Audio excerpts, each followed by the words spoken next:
The skies were dark, not with clouds, but with the hulking forms of invaders from a distant galaxy. Massive, terrifying biomechanical creatures, half metal and half flesh, hovered above the Earth like vultures ready to pick apart a corpse. Every corner of the planet was under siege. The cities of the world burned, their streets littered with crumbled buildings and the bodies of those who had tried, and failed, to fight back. In the midst of the chaos, humanity's last defense, the once proud armies, their futuristic weapons useless, lay in tatters. The cosmic tyrants had come, and they had brought the end with them. No one knew where the tyrants had originated. Ancient legends told of godlike beings who roamed the universe, wiping out entire civilizations without a second thought, but those had been dismissed as myths. Now, the truth was unfolding in the most horrifying way possible. The tyrants didn't communicate, didn't negotiate. They simply unleashed their biomechanical horrors upon the Earth, creatures too grotesque and powerful for any human weapon to touch. Buildings were leveled in seconds, their beasts ripping through skyscrapers as if they were made of paper. Humanity's greatest achievements, its technology, its cities, its culture, crumbled beneath the weight of these invincible invaders. In underground bunkers, beneath layers of reinforced steel, the world's remaining leaders gathered. Holographic screens displayed the carnage above. There were no optimistic reports, no promising strategies. Every battle was the same. The humans fired everything they had, and the invaders didn't even slow down. The generals argued, politicians screamed at one another, but the truth was undeniable. They were out of options. Someone suggested mass evacuation, but to where? The invaders had already decimated most of Earth's defensive fleets, and the tyrants' creatures hunted down anything that tried to flee the planet. There was nowhere left to run. Desperation hung in the air like a thick fog. People clung to any hope they could find, but it was fading fast. That was when Dr. Eleanor Langley, a once disgraced scientist, spoke up. No one had expected her to be at the emergency summit, let alone speak. She had spent years locked away in her lab, conducting research on things most considered taboo.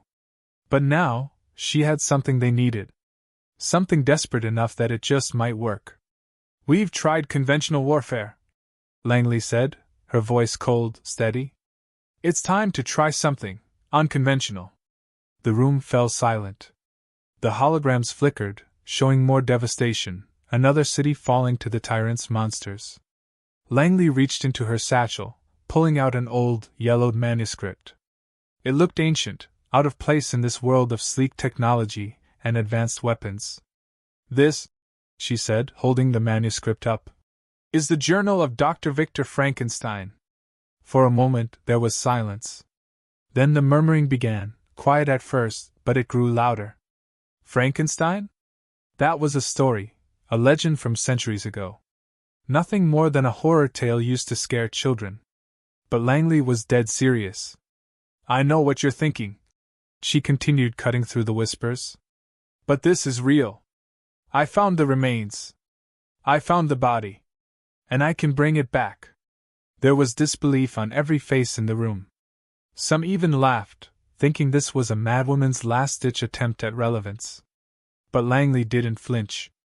She opened the journal, flipping through the pages, showing diagrams, notes, and formulas far beyond what anyone in the room had ever seen. She spoke quickly, efficiently, explaining how Frankenstein had once created life from death. How, with modern technology and cybernetic enhancements, they could not only resurrect the creature, but make it stronger. A monster to fight monsters. The holographic screen showed more destruction, more death. The laughter stopped. "Are you saying you want to reanimate a creature from a horror story and send it against those things?" One of the generals scoffed, his face twisted in disbelief. Langley looked directly at him, her gaze unwavering. "Yes. And it's our best shot."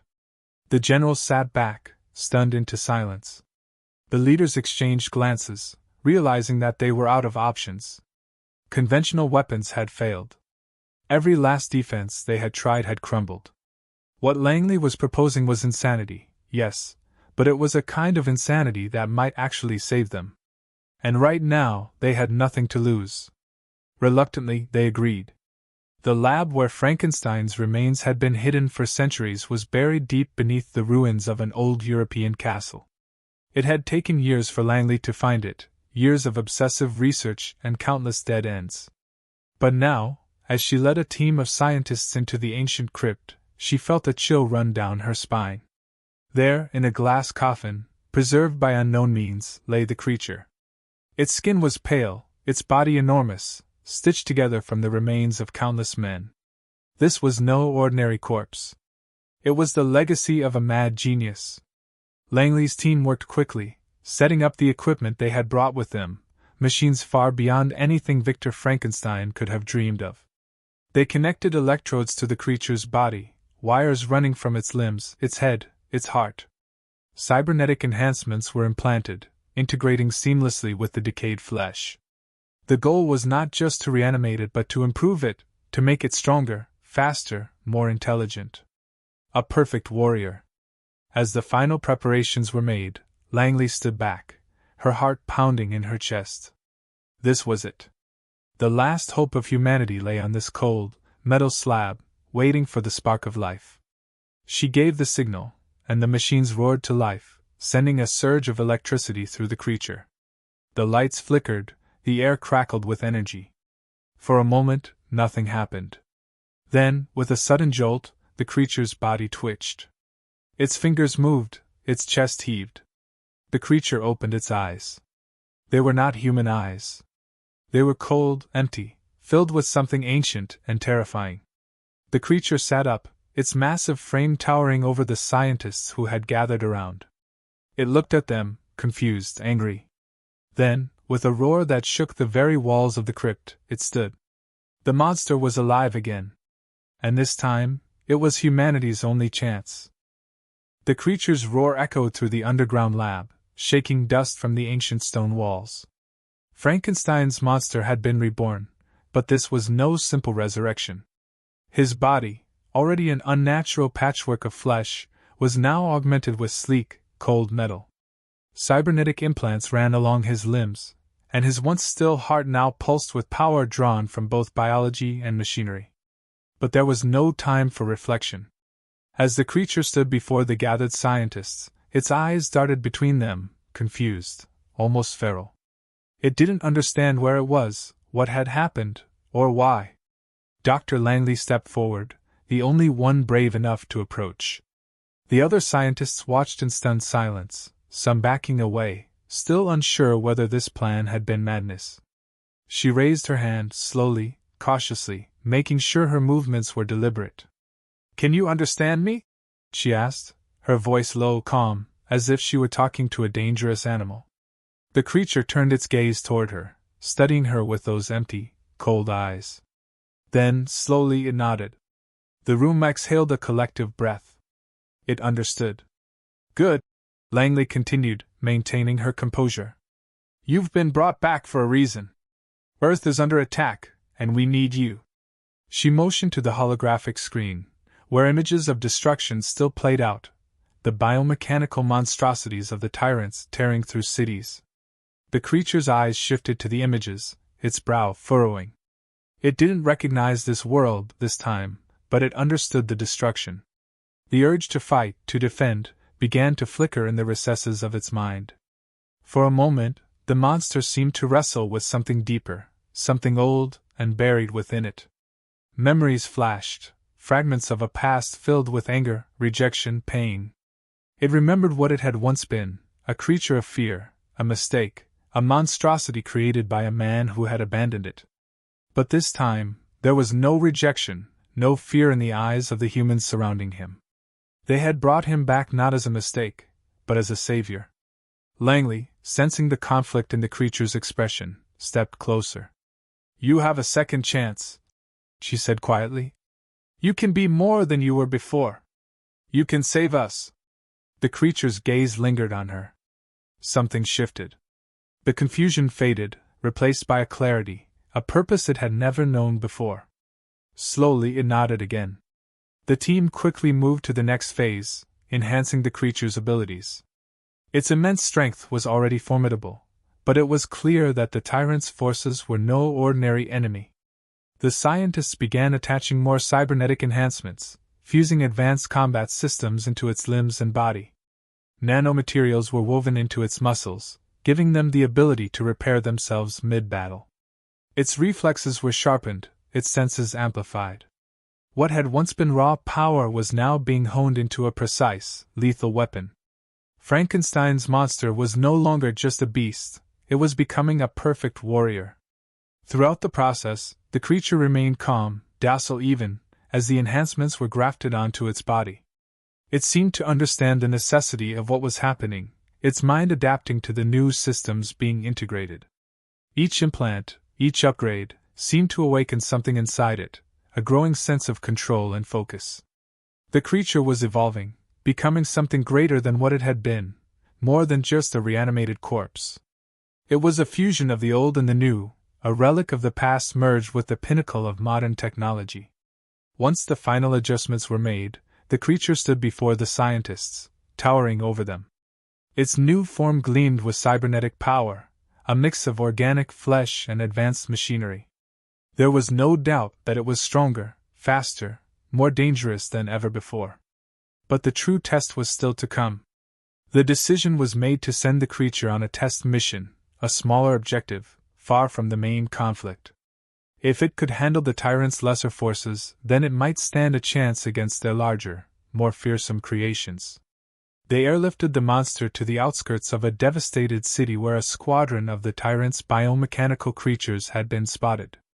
As it was lowered from the aircraft, the creature's feet hit the ground with a heavy thud, the earth shaking beneath its weight. The biomechanical creatures soon emerged, grotesque things of twisted flesh and metal, walking nightmares engineered by the Tyrants. They spotted the creature and advanced, their claws gleaming in the fading light. But Frankenstein's monster didn't hesitate. The enhancements in its system kicked in, its reflexes quicker than any human could hope to be. It charged, moving with a speed that defied its size. The battle was brutal. The biomechanical creatures slashed and struck with their bladed limbs, but the monster countered with a force that seemed almost unstoppable.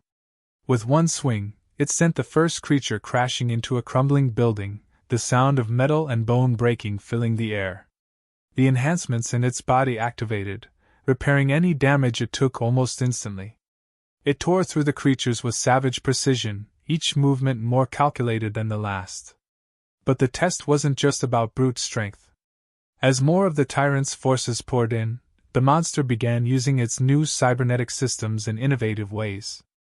It calculated attack patterns, adapted its strategy mid-fight, and outmaneuvered its opponents with surprising intelligence. It wasn't just a mindless brute anymore, it was thinking, planning, evolving as the battle progressed. Within minutes, the battlefield was littered with the broken forms of the biomechanical creatures. Frankenstein's monster stood in the midst of the carnage, bloodied but victorious. It had passed the test. The scientists watching from a distance were stunned. The creature had far exceeded their expectations, displaying not only overwhelming strength but tactical brilliance.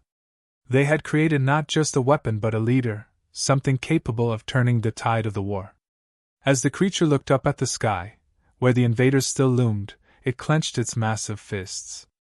It had been brought back for a reason, and now, with the full extent of its new power, it was ready to fulfill that purpose. The cosmic tyrants had unleashed their horror upon the Earth, but now, Earth had unleashed a horror of its own. The time for retribution had come. Frankenstein's monster, now fully integrated with its enhancements, stood as the vanguard of Earth's last defense. The victory against the smaller forces of the Tyrants had proven its capabilities, but there was little time to dwell on that. The enemy had taken notice. The skies darkened once more, and a new wave of terror descended, a creature unlike any the world had seen.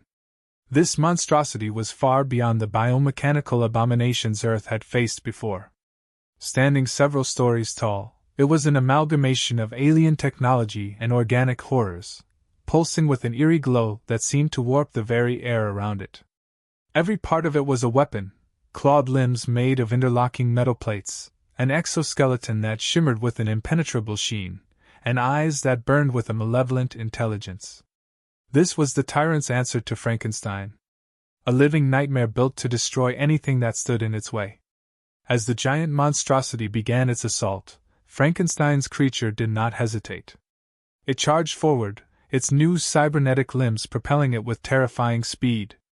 The ground quaked under its weight, but the larger biobeast was not easily intimidated. It moved with a fluidity that seemed impossible for something so massive. The first clash was deafening, flesh and metal colliding with a force that sent shockwaves through the ruined city. The giant alien beast struck with immense power, swinging its colossal arms with the intent to crush, but Frankenstein countered, using its enhanced agility to dodge and weave between the attacks. The two titans exchanged blows, each hit like a thunderclap, but it became clear that raw power alone wouldn't be enough to overcome this foe. The Tyrants had engineered their champion to adapt, to learn. Every time Frankenstein struck, the monster's body shifted and reconfigured, becoming harder to damage, more resistant to attacks. But Frankenstein was no mere brute. The enhancements in its system weren't just physical, its mind had been augmented as well. It calculated every move, analyzing the beast's patterns, searching for weaknesses. The tactical prowess that had been fused with its brain allowed it to predict the creature's movements, and slowly, it began to find openings. It struck at joints, weak points in the alien armor, forcing the biobeast to slow its relentless advance. The battle was fierce and unrelenting, but the tyrant's creature was not alone. More of their biomechanical forces swarmed in from the outskirts, smaller but just as deadly, attempting to overwhelm Frankenstein through sheer numbers. It was a strategy designed to suffocate any opposition, to wear down the strongest of opponents through attrition. But Earth was prepared. From the shadows of the ruined city emerged Frankenstein's army, a battalion of reanimated soldiers, once legends in their own right, now augmented like their leader. Warriors from Earth's myths and history, enhanced with cybernetic technology, fought alongside Frankenstein, carving through the waves of smaller creatures with ruthless efficiency. The battlefield became a chaotic dance of destruction. Frankenstein led the charge, tearing through the enemy with precision and fury, while his reanimated soldiers held the line, preventing the swarm from overwhelming their position. But the real threat remained, the towering biobeast that continued to adapt with every passing moment. Each time Frankenstein landed a hit, the creature's form shifted, regenerating almost instantly. It was as if the Tyrants had created something that couldn't be defeated by conventional means. Frankenstein realized that this battle couldn't be won through brute force alone. He needed a plan. His enhanced mind, designed to think and react faster than any human, began formulating a strategy. The Tyrant's monster wasn't just adapting physically, it was linked to their biomechanical network, a hive mind of sorts. That was its strength, but also its weakness. As the battle raged on, Frankenstein made his move. Feigning a retreat, he drew the massive beast into a trap. His reanimated soldiers, already in position, detonated a series of explosives around the creature, destabilizing the ground beneath it. The biobeast stumbled, its massive weight causing it to sink into the rubble of the destroyed city. It wasn't enough to destroy it, but it was enough to slow it down, to expose its core, an alien power source buried deep within its chest. This was the opening Frankenstein needed. Without hesitation, he leaped onto the creature, driving his cybernetic fists into the exposed core. The creature roared in agony, thrashing violently as Frankenstein tore into its center. The power surging through the core was immense, enough to vaporize anything in its path, but Frankenstein's enhancements shielded him, allowing him to withstand the raw energy for a few precious seconds. With a final, devastating blow, Frankenstein ripped the core from the creature's body. The biobeast let out one last, guttural roar before collapsing, its massive form crumbling into the debris around it. For a moment there was silence, the battlefield still as the dust settled. The tyrant's greatest weapon had fallen, but the cost had been high. Frankenstein stood amidst the wreckage, battered and damaged, his cybernetic systems barely holding together. But he was still standing. The smaller biomechanical creatures that had been swarming the battlefield seemed to falter, their connection to the hive mind severed with the destruction of their leader. Without the guidance of the larger beast, they became disorganized, easy prey for Frankenstein's army of reanimated warriors. One by one they fell, until there was nothing left but the echoes of battle. Frankenstein, exhausted but victorious, turned his gaze to the sky. The cosmic tyrants, watching from their distant ships, had lost their greatest weapon. The defeat of their champion was a blow they hadn't expected. For the first time, the tyrants hesitated. They had underestimated Earth, underestimated humanity's resilience, and now they faced the consequences. The invaders, once so confident in their superiority, began to retreat. Their ships pulled back, disappearing into the dark void from which they had come. Earth had won this battle, but the war was far from over. The cosmic tyrants would return, but now they knew that humanity had a weapon unlike any other, a weapon they had once feared, but now revered. As the reanimated soldiers gathered around their leader, Frankenstein surveyed the aftermath of the battle. The city was in ruins, the cost of victory steep, but they had survived. He had survived. For the first time in his existence, Frankenstein wasn't just a creation of horror, a monster to be feared. He was a hero. The soldiers around him, once legends themselves, now looked to him as their leader, their savior. But Frankenstein knew this was only the beginning. The tyrants would return, stronger and more determined. And when they did, Earth would be ready. The creature who had once been abandoned, cast aside as an abomination, had found his purpose. He had become humanity's greatest weapon, and nothing, no invader, no monster, would take that away from him. The fight was far from over. But for the first time, humanity had hope. The battlefield was quiet now, a stark contrast to the chaos that had unfolded only moments before. Frankenstein stood amidst the wreckage, his body damaged but still functioning, his mind sharp despite the exhaustion creeping in. Around him, the reanimated soldiers, figures from Earth's myths and legends, now enhanced with cybernetics, gathered in silence. They had fought alongside him, seen the fall of the tyrant's greatest weapon, and now they stood victorious. But it wasn't a victory that brought celebration. The destruction was too immense, the losses too great. The remaining forces of the cosmic tyrants, still orbiting above in their colossal ships, had retreated. They were regrouping, reassessing. They had expected Earth to fall easily, to crumble beneath the weight of their biomechanical horrors. Instead, they had encountered something they hadn't anticipated, a force capable of standing against them, of fighting back with power and intelligence. Frankenstein had proven that, and now the tyrants faced a dilemma. They had lost their greatest weapon, and while they still outnumbered humanity, the fight had shifted. As Frankenstein watched the skies, waiting for the next move, his thoughts turned inward. He had never asked for this, never sought out this role. Once, he had been nothing more than a creation, a mistake in the eyes of his maker, cursed to wander the earth as an abomination. He had known only rejection, fear, and anger. But now, something had changed. He wasn't just a monster anymore. He had become something greater. For the first time, he had purpose, and that purpose was clear, to protect the world that had once shunned him. The lead scientist, Dr. Langley, approached him, her face etched with a mixture of relief and concern. "You've done it," she said quietly, her voice carrying both admiration and exhaustion. "You saved us." Frankenstein said nothing, only nodded. He knew that this victory, though significant, was only the beginning. The tyrants would return. They were too vast, too powerful to simply give up after one defeat. But now, Earth had a fighting chance, and it had something the tyrants couldn't comprehend, an indomitable will to survive, to fight against impossible odds. Frankenstein embodied that will, and so did the reanimated warriors who had followed him into battle. Around them, the ruins of the city stretched as far as the eye could see. The destruction was immense, and the cost of the battle weighed heavily on everyone. But as they surveyed the aftermath, a sense of unity began to form.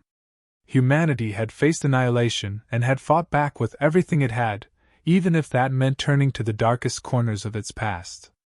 The legend of Frankenstein had been one of horror, but now it was something more. It was a story of resilience, of redemption. As night fell, the surviving leaders of Earth gathered once more. There were no grand speeches, no declarations of victory. They knew the road ahead was long, and the fight was far from over. But for now, they had a moment to regroup, to plan, to prepare for the inevitable return of the Tyrants. Frankenstein, standing tall among them, became a symbol of that preparation. His mere presence, once feared and reviled, now gave hope to those who had witnessed the impossible. Days passed, and the reconstruction began. Earth's governments, its people, came together in a way they never had before. The invaders had nearly destroyed them, but in the process, they had united humanity like never before. Cities were rebuilt, defenses strengthened, and new alliances formed. Frankenstein's role in this new world was undeniable. He had become a leader, not just of the reanimated warriors, but of humanity's efforts to prepare for the next wave of attacks. His tactical brilliance, combined with his immense physical power, made him indispensable. But even as the world rebuilt, Frankenstein couldn't shake the knowledge that the Tyrants were still out there, watching, waiting. He spent hours in the ruins, patrolling, testing his limits, constantly pushing himself to be ready for whatever came next. His body, though damaged in the battle, was repaired by the scientists who had created him anew. Each enhancement, each upgrade, made him stronger, more capable. He was no longer just a creation of flesh and stitches. He was now a living weapon, a blend of humanity's past and its future. And yet, despite all the power he had gained, Frankenstein remained grounded by the memories of what he had once been. He remembered the loneliness, the rejection. He remembered the pain of being seen as nothing more than a monster. But now, he had something he had never experienced before: acceptance. The people of Earth, the very ones who would have feared him in another time, now looked to him as their savior. It was a responsibility he hadn't expected, but one he embraced fully. The reanimated soldiers, once feared legends themselves, had found a place in this new world as well. They were more than just warriors. They were symbols of the resilience that had kept humanity alive. Each one had a story, a legacy that had been rewritten in the fires of this new war. And they followed Frankenstein without question, trusting him not only as their leader but as one of their own. Months passed, and the world began to heal. But the shadow of the cosmic tyrants never fully lifted. Frankenstein and his army remained vigilant, always watching the skies, always preparing for the day when the invaders would return. And when that day came, Frankenstein knew he would be ready. He had faced death and destruction before, and he had emerged stronger each time. The tyrants may have unleashed their horrors upon the earth, but in doing so, they had awakened something far more powerful. Frankenstein's legacy, once one of fear, had been transformed. He had become the protector of the very people who had once rejected him, and in doing so, he had found redemption. The cosmic tyrants would return, of that, there was no doubt, but when they did, they would face a force far more terrifying than they had ever imagined. They would face Frankenstein, not as a monster, but as the ultimate defender of humanity. And this time, he would not fight alone. The fight would continue, and the war was far from over. But Frankenstein knew one thing for certain: as long as he stood, Earth would never fall.